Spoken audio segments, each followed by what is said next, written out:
Welcome back to A Little Bit of Cheese, your bite-sized Wisconsin sports podcast. My name is Cody Dupius. That is Sam Douglas. I think both coming to you from remote locations today. I am way up north right now. I am in Marquette, Michigan.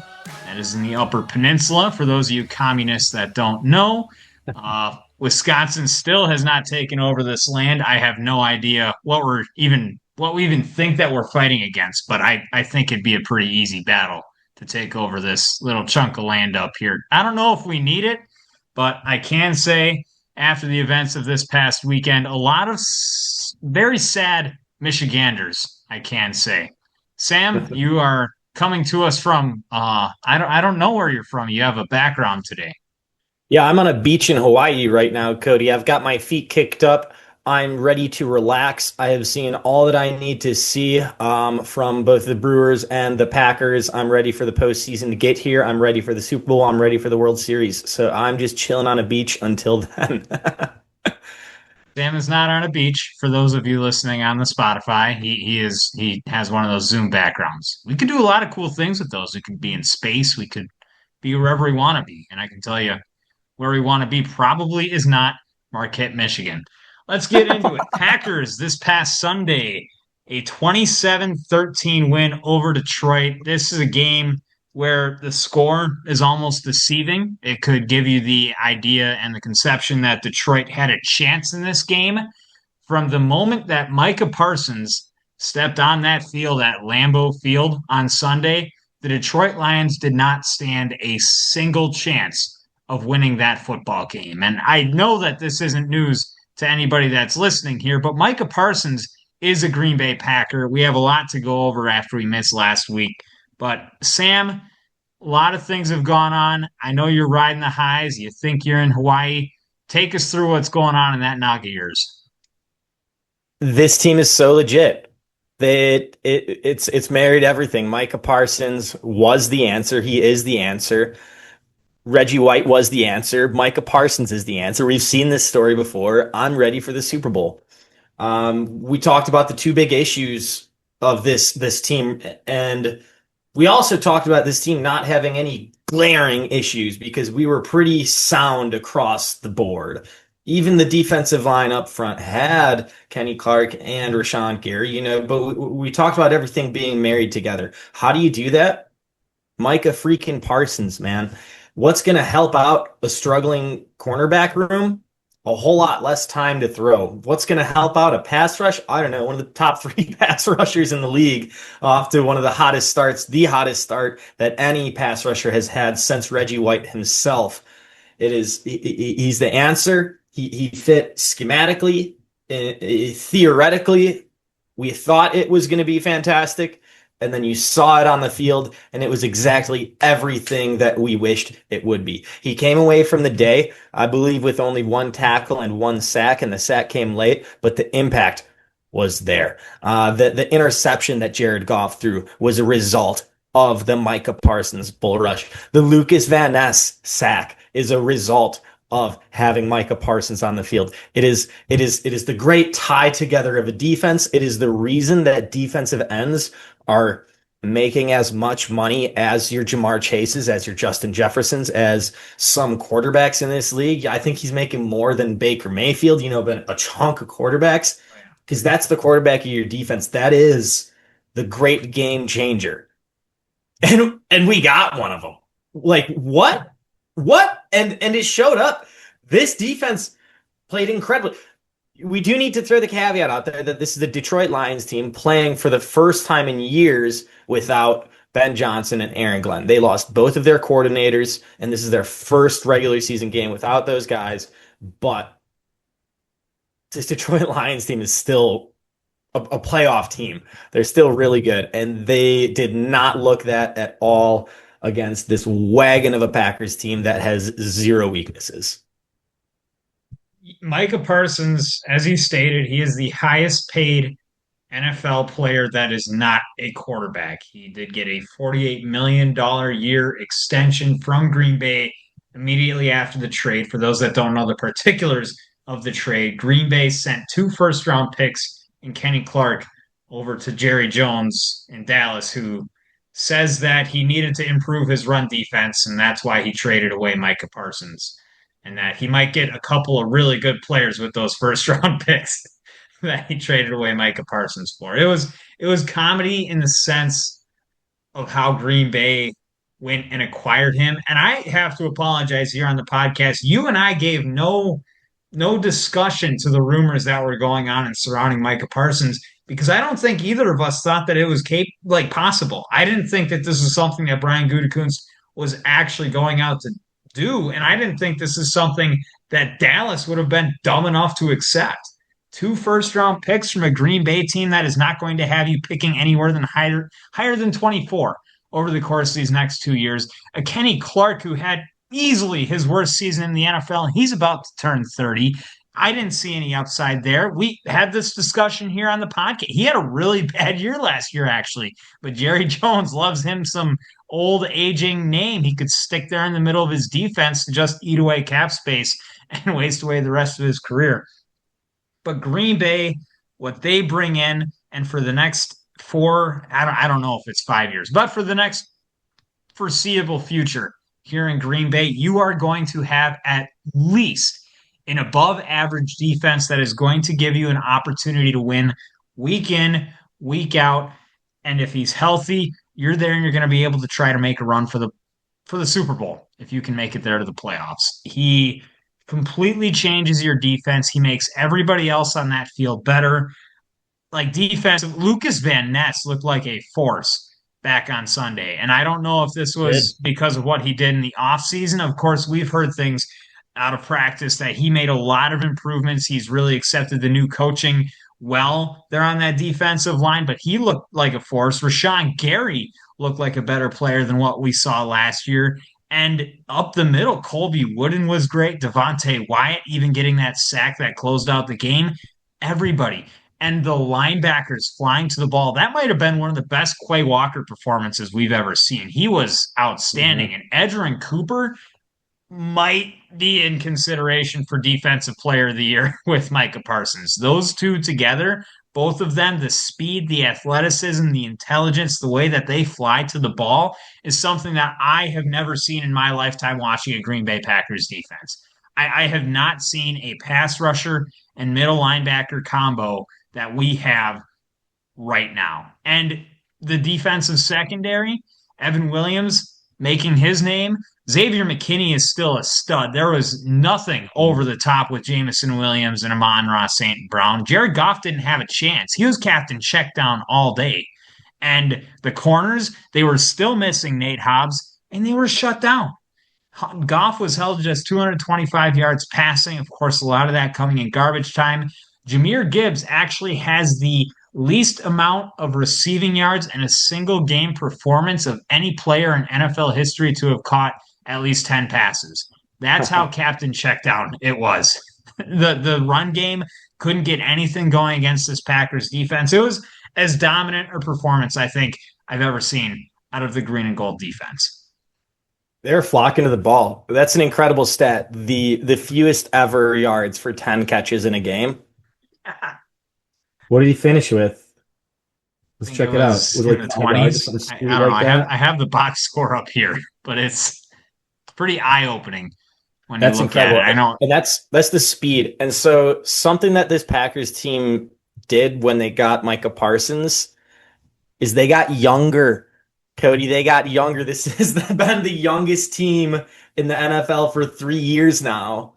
And what did they just do? They got younger and better. Who does that? How is that possible? We are so in line with the trajectory that we set out for when we said, I'm sorry, Aaron Rodgers, Jordan Love is our guy. We have a plan going forward. We're going to get young. We're going to rehash this team. It might have been a little, not a fluke because there's always been talent there, but we weren't supposed to go win a playoff game in Dallas 2, 3 years ago. That wasn't part of the plan. The plan was to grow as a young team. But turns out everybody was just a little bit better and a little bit more ready. And Matt LaFleur might just be him. My cat just stole a whole bag of treats. I'm going to go get that for her. Time out. Okay, you do that, Sam. I mean, you look at this trajectory and you talk about it. I mean, Green Bay going and beating Dallas, like you said, wasn't supposed to happen. Last year felt like a disappointment just because of that success that they had in the playoffs just the year prior. But last year was right on trajectory with where Green Bay was supposed to be when they went and they got Jordan Love. You were expecting a decent team, probably not a playoff team in Jordan's first year, a playoff team after that, and then after that you go and you compete for Super Bowls. And I think Brian Gutekunst and Matt LaFleur and Jeff Hafley and the rest of the guys in that building have this team set up in a position where you are automatically contenders with Micah Parsons on this team. And this will bring me to my next point here. Jeff Hafley and the scheme that he had against Detroit on Sunday had them looking like they were not actual NFL players. Hmm. Hafley did an incredible job with all the talent that he had. He did a great job last year, too. People don't really remember that playoff game against Philly because of how lackluster the offense was, but the defense held Philly to 15 points. That was a Philly team that went and put up 40 on KC in the Super Bowl. They essentially ran through everybody else in the playoffs. At least that offense did. And Jeff Hafley was able to get that team ready to stop Saquon Barkley. And now you're seeing the success already this year with Micah Parsons. I've seen this topic brought up a little bit. What are the chances that Jeff Hafley is actually the defensive coordinator of Green Bay next year? Because he might be a head coach. Tony Romo said it on Sunday, and he was almost hired this year, Sam. This offseason, he was getting offers to be head coach. I think it next year is likely he'll be the defensive coordinator. How can you give up an opportunity to be, to work with Micah Parsons, Xavier McKinney? And if we have lightning in a bottle right now, it might be hard to leave that after 1 year, especially just coming from, he has a little bit of NFL experience, but just coming out of Boston College, a little bit more reps in the NFL. But there's going to be teams that want him to be their head coach, no doubt. If I were him, I would totally stay in Green Bay. Jeff Hafley, if you're listening to this, please stay in Yeah, Green Bay. yeah, A no, lot of no his, a bias lot in of that his, answer. a lot of his creativity on the defensive side of the ball is with the DBs and kind of the coverage style. You watched last night. Brian Flores is notorious for his defensive rush packages. Tricking the quarterback with the linebackers and the pass rush. Jeff Hafley's a little bit more focused on the backside of things, where you can manufacture turnovers from your DBs. Xavier McKinney reaped the benefits of that last year, but last year the Packers are 22nd in the NFL with a four-man pass rush. 22nd out of 32. That's pretty bottom tier with just a four-man pass rush. So if Hafley wants his creative, juice to work, he's really banking on a four-man pass rush doing something. Mm. And what a better answer for that than to just give him Micah Parsons. Hey, Hafley, now you can do everything you want to do because we can get to the quarterback with four. We can stop the run with four. The schemes have been there. Like you said, the Packers had a good game plan against Philadelphia. Maybe the only team to have a good game plan against Philly last year in the playoffs. And now we've got the personnel to actually make it happen. It's Yeah, I'm like cry code. It's beautiful. top five defense. I mean, how many top 10 defenses did Rodgers have in his whole career in Green Bay? Was it I believe it's two? just one. I believe it's one. He only had one top 10 defense ever, and that's the year they won the Super Bowl. I'm pretty sure he did in 2014 too, and they should have won the Super Bowl that year. We'll see. Yeah, I was mean, that someone can Seattle? fact check. Yeah, that was the Seattle. I mean, you had Julius Peppers on one end and Clay Matthews on the other end screaming off. You had Casey Hayward in the cornerback room. Micah Hyde was there. Like that defense was that good. But yeah, this is something that we haven't seen. We haven't been used to. I think Micah Parsons is much better than any pass rusher we've seen in green and gold. Like people can say the name Clay Matthews, but in all honesty, he does not have the closing speed, the strength, the moves. Like Micah Well, is just. that Clay was a special. little bit more of a specific quarterback hunter. And I think, when we're talking about hunting the quarterback, I'm not going to put any shade on Clay Matthews. He was as good as anybody that I've ever seen at getting to the quarterback. But the big physical nature of Micah Parsons, he's a beast. This is a big guy. He's stopping the run just by being there. I mean, he's not defensive, defensive front, a nose tackle size by any means, but that doesn't mean he's not stopping the run. He is a force, and he can do everything. And his presence, just his presence, is so felt. It's making Devontae Wyatt better. It's making Lucas Van Ness better, and he has that Clay Matthews get to the quarterback to him. It's better. It's better than Clay. Like I can't have the argument that Clay Matthews was in the same stratosphere as Micah Prime Clay Parsons. Matthews. As far as just getting to the Prime Clay quarterback, Matthews lasted for like 19 games. You can that's go back and fine. look at any numbers. You can look at any PFF. I don't care. What an electric Clay was a 19 great games. player. Clay Matthews is the only Packers jersey I still personally own. Like me myself. Like that's the only one. I love me some Clay. I'm just trying to put it into perspective here. Like Micah Parsons is one of those guys where hopefully by the end of this whole thing, his name is hanging up in Lambeau Field in that Ring of Honor. Like that's how special this player is. I have a quick correction. Rodgers only had one top five defense ever, and that's when they won the Super Bowl. He did have a seventh ranked defense in 2009, and that's the Oh, only other top 10 defense he ever had. okay. Okay. That was Charles Woodson Defensive Player of the Year here. Again, another player that brought us over the edge. The Reggie White comp with Mhm. with Micah Parsons seems fitting because it's the same position.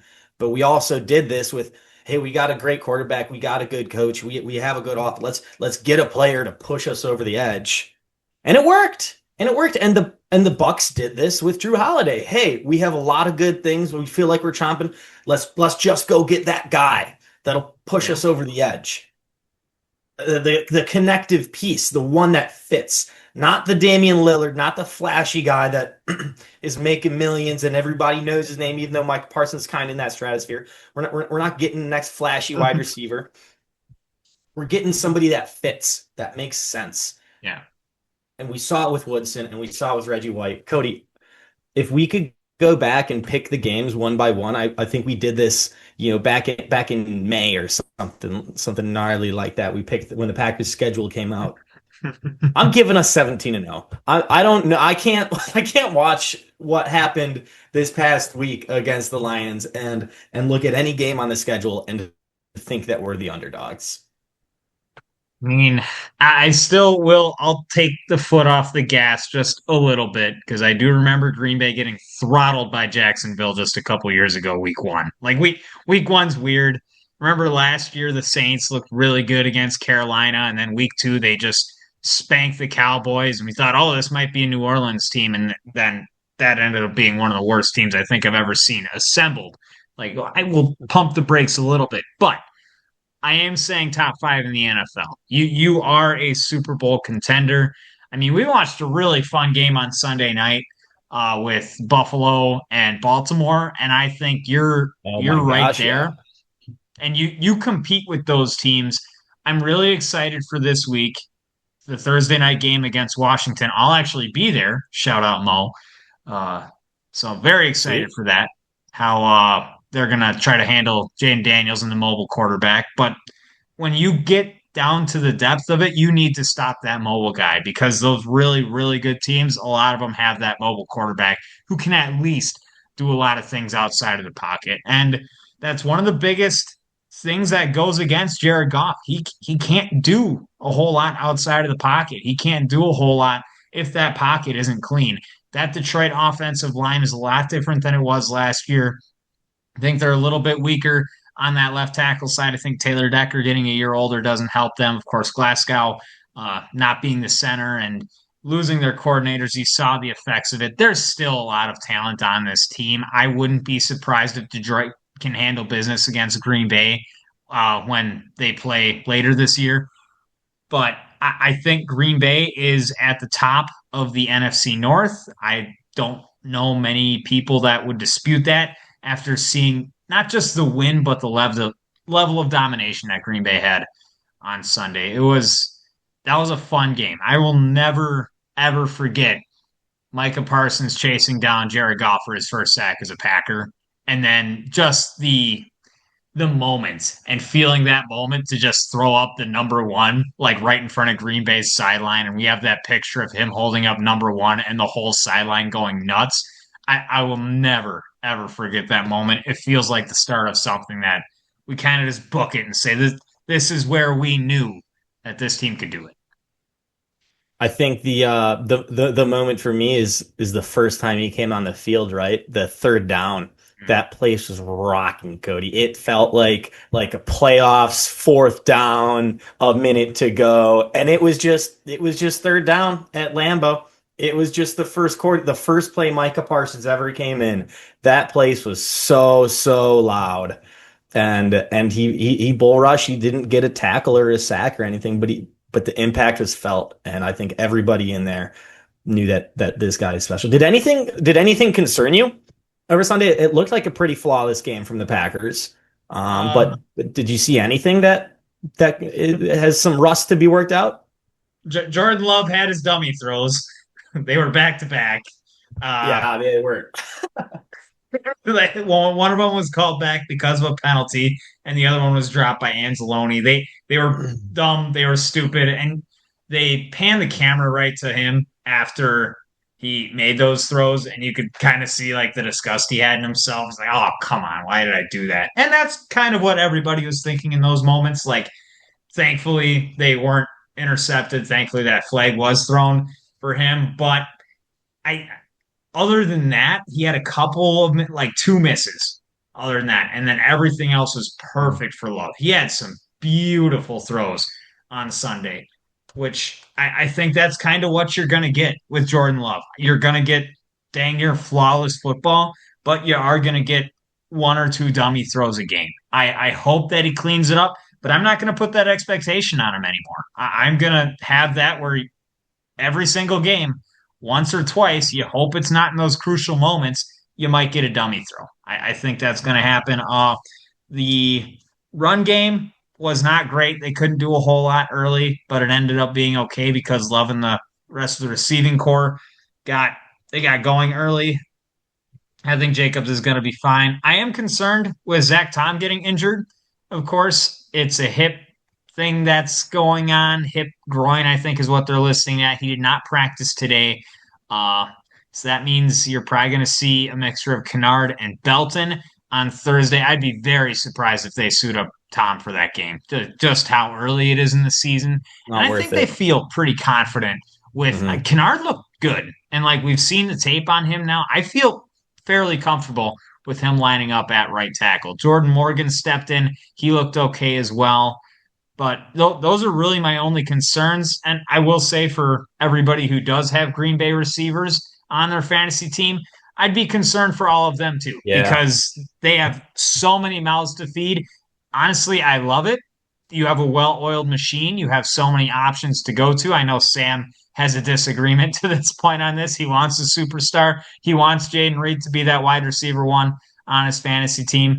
But I'm okay stashing away Matthew Golden unless we really see things blowing up here. Those are my three big concerns. I do love the notes. Hopefully, wishing the best for Zach Tom as well. I completely agree. It's not worth rolling him out at this point in the season, especially knowing that this team that the Packers can be. I think we have. I think after one game, we understand that there's bigger fish to fry for this 2025-2026 season. I do love the Tucker Craft 4 targets. 10 players making a catch is awesome. Um, when I talk about having that one wide receiver, it's about the trust in the system. Is you know what when I need something, here's what I can go to. And I didn't see Jordan Love being a top tier processor that he's going through 4 to 5 reads every single play. And if he's going to be that type of processor and know where Tucker Kraft is, know where Jaden Reed is, know where Dobbs is, and that shows when you have 10 different players making a catch in a game, if he's going to be that high level processor, we don't need Jaden Reed to be at 1,500 yards this year. We don't need him to have 100 plus catches. If we are going to be a team with just weapons up the wazoo, Love's just got to know about him. And if he's going to know about him, I've got no qualms, because the fact of the matter is we are a Swiss Army knife of an offense. We talked about Luke Musgraves last time we talked. He hasn't even really been tapped into. Tucker Kraft. Dontavian Wicks still makes catches. He's not going anywhere. Dontavian, whether he's dropping it or not, whatever the numbers are, he's part of this offense. He's going to have a few awesome highlight reel catches this year. I'm excited to see some more Dontavian Wicks. And Dobbs led us in yards. I mean, he had the big play. He had that big 48-yard catch, led us with 68 yards on the day. His hands look as sure as ever. 2 catches on his 4 targets. Talk about the dummy throws from Jordan Love. Patrick Mahomes said something last playoffs. I remember him doing an interview, and he was talking about how his Chiefs defense is so good. He has to understand that punting is sometimes a good play because the defense is really, really good too. So if you're on that third down and you can throw it away, and it's just a smart football play, not because you're not pushing anymore, but because your defense can have a chance to have the other guys inside the 15, which, by the way, I think Waylon had, what was it, 4 punts all within the 20. Waylon, our punter, had a great game as well. If we can set our defense up, one over 75 yards. I love Wheeling, man. Woo! He's so good. Love that. If our defense can have whoever it is with their backs against the wall, maybe that's better than forcing a 3rd and 7 throw.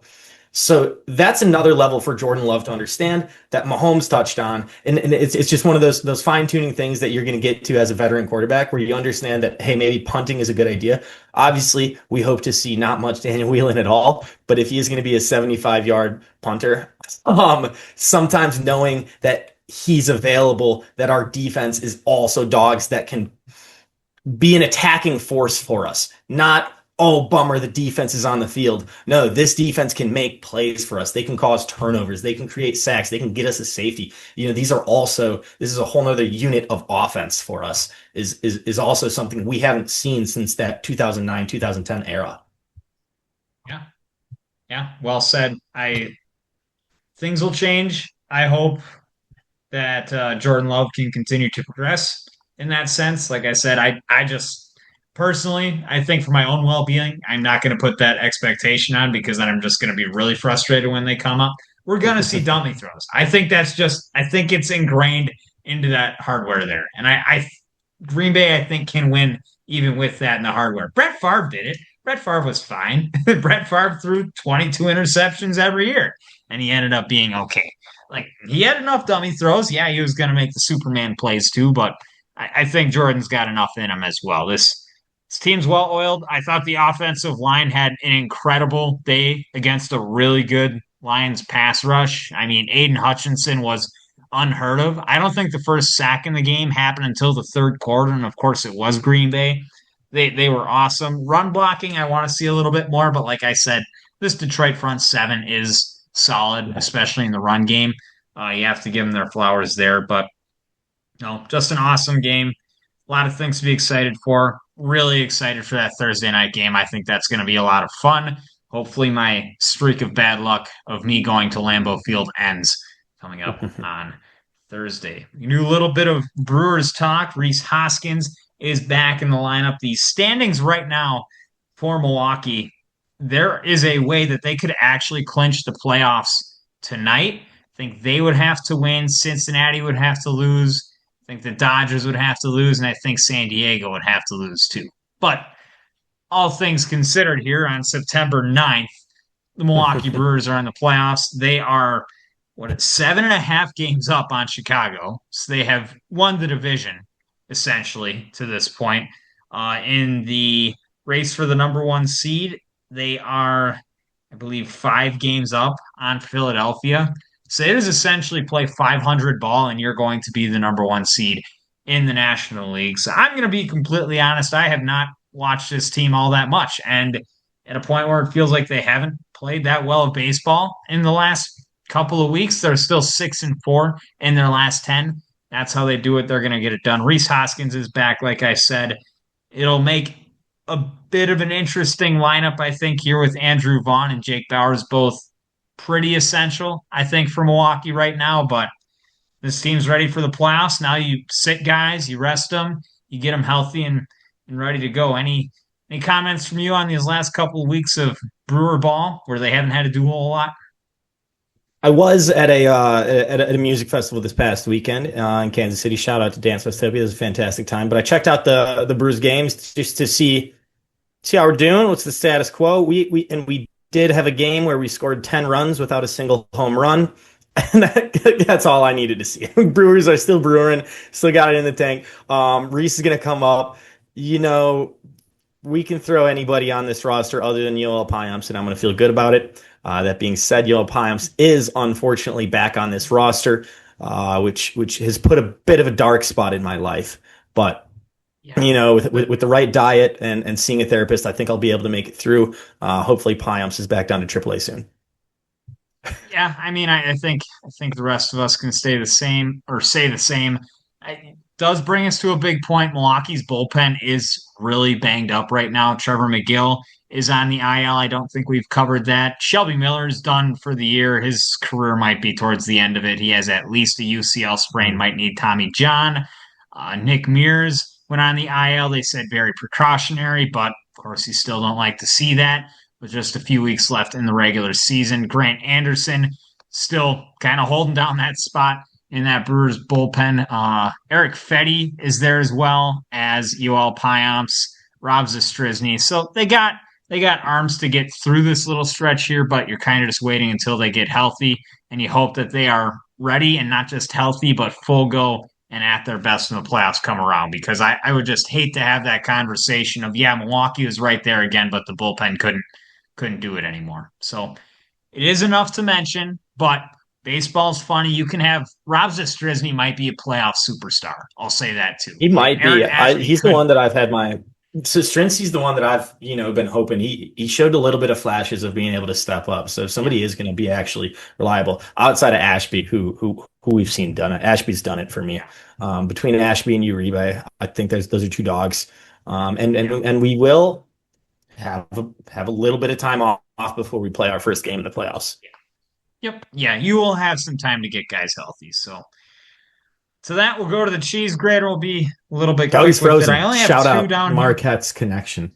Um, he's making a funny Marquette. face there, so I'm not sure if it's just Cody or if it's just me. Um, Oh, are we? Can you hear I me? think we're back. Yeah, I think we're Okay. back. We'll, Shout we'll out see how internet. this kind of comes out in the wash with the recording here. We'll go to the cheese grater. I have a couple of questions here for you, Sam. Number one, we saw the Bears and the Vikings last night for Monday Yeah. Night Football. Of course, you saw the Packers game. Can you rank the NFC North where everybody stands? Packers are the best team in the NFC North. Vikings are the second best team in the NFC North. The Lions are the third best team, and the Bears. Caleb Williams, man, he might not be it. Dude, I mean, as far as a Heisman quarterback and a first overall, there's some processing stuff that Caleb is not connecting with. There is an article written, it's Tyler D or something like that. Tyler That came Dunn. out.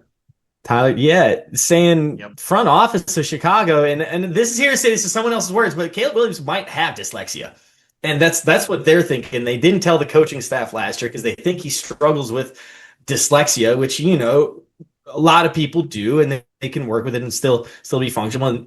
But to keep that from coaching staff, and if that's going to be going on in a high IQ Ben Johnson offense, playing quarterback in the NFL, brother, you got to know ones and A's and twos and Z's. Did you read the article, Sam? I didn't read. I read a synopsis and heard a synopsis of it. Okay, because I at least read the intro to the article and the first blip before I hit a paywall. Caleb Williams did not want to talk to his coaches last year. He forced the entire team to go off of a ready, set, go cadence. he didn't even want to do colors and numbers. This was Caleb Williams saying, I will not do this. Like, whether dyslexia or not, he did not show up to team meetings. He did not show up to film. He did not show up to the weight room. Caleb Williams showed, and this is from 32 anonymous sources that Tyler Dunn went and compiled. This was not supposed to be a hit piece on Caleb Williams. He kind of wanted to Mm-hmm. write a piece on how Chicago going to turn this thing around, like where things looking with Ben Johnson.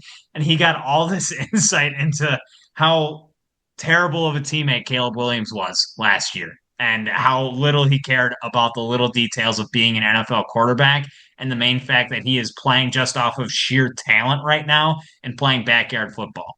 And you can actually watch if he sits inside the pocket and is going through reads, those are not his big plays. His big plays are when he's Mm-hmm. running around with his head cut off on the outside of the pocket and making the weird funky throws. It's not that there's not a lot of analytical things going on in the process of Caleb Williams. I'm glad you brought that up because I thought the article was really interesting. If you have the time and maybe even the money and you want to get through that paywall, I heard really great full article, but even if you just go read the intro, you'll get an insight. And as a Packers fan, you'll kind of just sit back and laugh and almost, keyword almost, feel bad for Bears fans. Almost is right. There's three things you can count on this life is death, taxes, and the Bears still suck. So shout out to Caleb for holding down the fort over there. But Bears might still have a little bit to go before. Maybe they feel like dealing a couple guys. I'd take Rome Dunze. He's still a player I'm interested in. I got two fast questions for you. I need you to be fast on these. That's the shtick of it. We'll see how quick you are on this NFL trivia. Okay. Give me the four teams of the AFC South. The Colts, the Jags, the Titans, and the Texans. Bang! How about the NFC South? The NFC South. See, it's New Orleans, Carolina, Tampa, and Dallas. No, not Dallas. So you think geographic wise, this has got to be an East Coast team. I'll just wave the flag. I don't feel quick enough. Atlanta. Atlanta. Yeah. Okay. Thought that Fair. was fun. Thanks, Sam. I appreciate it. Hey, but Jacob Mizorowski has had a couple of bad starts the last couple of weeks. He turned it on against Pittsburgh this past weekend. He's been up and down. You've seen some control issues. Is he still in your playoff rotation? he might be a middle relief. I don't hate the idea of Quintana taking 2 innings and Miz taking 4 after that, maybe 5, see how he's feeling. Now, Quintana hasn't really been the answer either, so maybe it's not Quintana specifically, but I am warming up to the idea of getting a game going, getting Miz in there before just the opening pitch, putting a little bit of rhythm into the game before he gets there. And if he's coming in the fourth, he's not a reliever. I don't want to see him come in and pitch the 7th inning. I think he's better than that. I think he has the length to do that. I saw he threw over 100 pitches recently. For better or worse, they're testing his longevity. So I don't think he's an immediate reliever. But if there is a game plan for somebody to be an opener with him in the middle, for the betterment of everybody's arms in this bullpen, maybe someone goes, maybe it's a 4-4 split that we're kind of planning on. Of course, everything can be fluid depending on how somebody's pitching, depending on how the other team's hitting. Maybe it's a 4-4 split with either Miz taking the 5th, taking the 9th, or Ashby coming in and giving Uribe McGill an extra day, whatever. I think there's a lot to work with Miz not needing to be your day 2 starter. So I do think that there's an opportunity there for that. Yeah, Freddie, Woody, Priester, and then that Miz figured out day. Just fine. That's fine with me. I agree. And you'll get some work in the bullpen, I think, for Miz and Quintana as well. That's going to do it for us today. We'll see you again next week. We'll go over Packers and Commies, and we'll talk about some Brewers as well. This is Cody. That's Sam. This has been another edition of A Little Bit of Cheese, your bite-sized Wisconsin sports podcast.